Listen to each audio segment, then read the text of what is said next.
مفتی صاحب میری عمر 21 سال ہے, میں نے گھر والوں سے چھپ کر 2 شادیاں کی. اوئے ہوئے, اب گھر والے تیسری شادی کروانا چاہتے ہیں لیکن دونوں بیویوں کی اجازت نہیں ہے. جو گھر والے تیسری کروا رہے ہیں نا, اس تیسری کو بتا دو کہ میری پہلے سے 2 ہیں. بعض دفعہ گھننے بن کے اس کو بتاتے نہیں ہیں, وہ سمجھ رہی ہوتی ہے پہلی ہوں. یہ حرام ہے, ناجائز ہے, جھوٹ ہے, دھوکا ہے.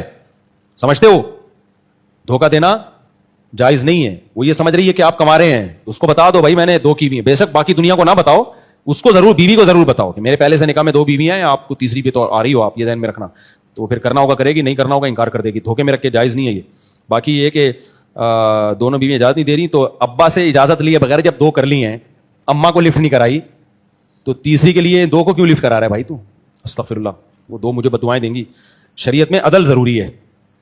3 شادیاں آپ اس شرط کے ساتھ کریں, تینوں کو رہائش الگ دیں گے آپ, اور تینوں کے ساتھ عدل کا معاملہ کریں گے, ان کا بیسک حقوق آپ پورے اٹھائیں گے. اگر آپ یہ کریں گے تو کرو, پھر ایسی کی تیسی سوسائٹی کی, پھر تو ضروری ہے کرنا. میں ماں باپ کو اولاد کی جلدی شادی کی ترغیب دیتا ہوں, لیکن اس میں یہ بتاتا ہوں کہ بیٹا اگر کما رہا ہے تو کرو اس کی شادی, نہیں کما رہا تو پھر ترغیب نہیں دیتا میں. پھر اس صورت میں ترغیب دیتا ہوں جب ایکسٹرا آرڈینری دیکھیں کہ اس میں کوئی صلاحیت ہے, اپنی ذمہ داریاں پوری کر رہا ہے, پڑھائی کو فل فوکس کر رہا ہے, پھر ٹھیک ہے. اگر آپ کو ذرا سا بھی لگے کہ یار پتہ نہیں ایسا نہ ہو شادی کر کے میرے اوپر بوجھ نہ بن جائے, تو پھر نہیں کرو بھائی, کیونکہ ایسے واقعات بہت آئے ہیں. باپ نے دل بڑا کر کے بیٹے کی اپنے خرچے پہ شادی کی, بیٹے نے کہا شادی تو ہو گئی ہے, اس نے کمانے والے میرے بیانات نہیں سنے, بچے پیدا کرنے والے سن رکھے تھے اس نے. بچے دے دنادن اسپیڈ سے پیدا ہو رہے ہیں, کھلا کون رہا ہے ان کو؟ ابا. وہ کہہ رہے یار کمبخت, میں نے پہلے تجھے پال پوس کے بڑا کیا, تیری بیوی کو بھی میں کھلاؤں, تیری بچوں کو بھی میں کھلاؤں, اور جب دوسرے کے خرچے پہ بچے پلتے ہیں تو اسپیڈ تھوڑی اور زیادہ, پھر تو اسپیڈ ہی اسپیڈ ہے نا, کوئی اسپیڈ بریکر ہو ہی نہیں آگے. تو پھر ابا پھر میرے پاس آتا ہے روتا ہوا, تو میں کہتا ہوں آپ کو پہلے بچے کو پرکھنا چاہیے کہ یہ کیا ہے, اس کے اندر کچھ ایسا تو نہیں پڑ جائے گا. یہ اگر بچہ با صلاحیت ہے, جو کہ آج کل مارکیٹ میں تھوڑا ریشو کم چل رہا ہے, تو پھر ضرور کرو اپنے خرچے پہ, پھر اللہ پہ اعتماد اور توکل کرو. لیکن اگر تھوڑا سا بھی ڈر ہو تو پھر نہیں کرو میرے بھائی.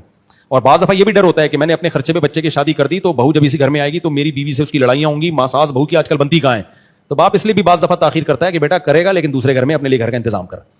تو بعض دفعہ یہ بھی ڈر ہوتا ہے باپ کو کہ یار اس گھر میں آگے جہنم بن جائے گا گھر, کیونکہ ساس بہو کو ایک جگہ رکھنا ایسے ہے جیسے فلسطینی اور اسرائیلی کو آپ نے ایک ساتھ بٹھا دیا. تو یہ ایسا ہے آج کل. تو کہیں اچھی بھی ساسیں ہوتی ہیں جو میرا بیان سن رہی ہیں, بہویں بھی بہت اچھی ہوتی ہیں بعض, ان میں پھر یہی ہے کہ ٹھیک ہے پھر کر لیں. لیکن آج کل ایسا کہاں ہوتا ہے, بہت شارٹ چل رہا ہے ہمارا.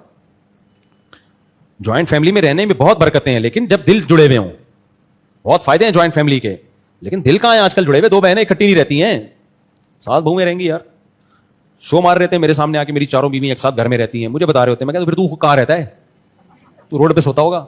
تو ہمارے سامنے شو نہیں مارا کرو بھائی, جو حقیقت ہے نا وہ بیان کیا کرو. 4 بیویاں گھر میں اکٹھی ہوتے ہیں, لاکھوں میں کوئی ایک آدھ ہوتا ہوگا, لیکن نہیں رہ سکتی, 2 نہیں رہتی.